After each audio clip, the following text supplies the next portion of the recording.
Le 14 janvier prochain, Margrethe II abdiquera pour laisser le trône du Danemark à son fils aîné, le prince héritier Frédéric. Un événement auquel ne participera pas le père de la princesse Mary, comme l'a rapporté le Daily Mail. Une valse de taille au sein de la famille royale danoise. Le 31 décembre dernier, la reine Margrethe II a prononcé sa traditionnelle allocution de fin d'année.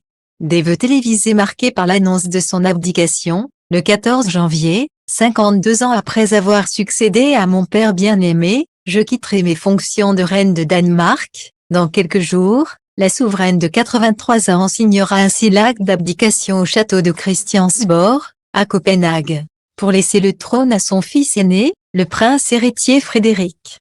Une journée historique à laquelle le père de la princesse Mary ne pourra pourtant pas assister à cause de sa situation actuelle, comme l'a rapporté le Daily Mail vendredi 12 janvier.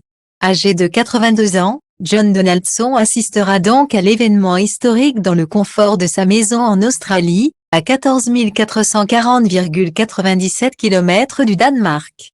Comme l'ont rapporté nos confrères britanniques, Céline Baloby, responsable de la communication de la maison royale danoise, qui a déclaré que le père de la future reine ne pouvait pas voyager en raison de son âge avancé et de son état de santé. Il s'agit donc du second événement majeur auquel John Donaldson a dû renoncer ces dernières années.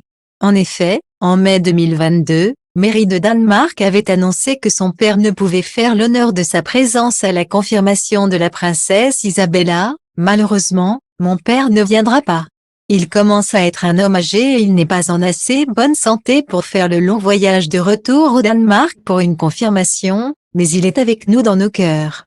Abdication de Margrethe II, la princesse Mary ne sera pas seule. Si Mary de Danemark n'aura pas le plaisir d'être aux côtés de son père le 14 janvier prochain, elle pourra néanmoins compter sur la présence de sa grande sœur, Jane Stefan, qui a été sa demoiselle d'honneur lors de son mariage avec le prince Frédéric en 2004. Une venue qui fera certainement plaisir à la future reine. À noter que cette dernière est très appréciée au Danemark, comme l'avait analysé l'expert royal Wim de Hanskutter auprès du média Hello.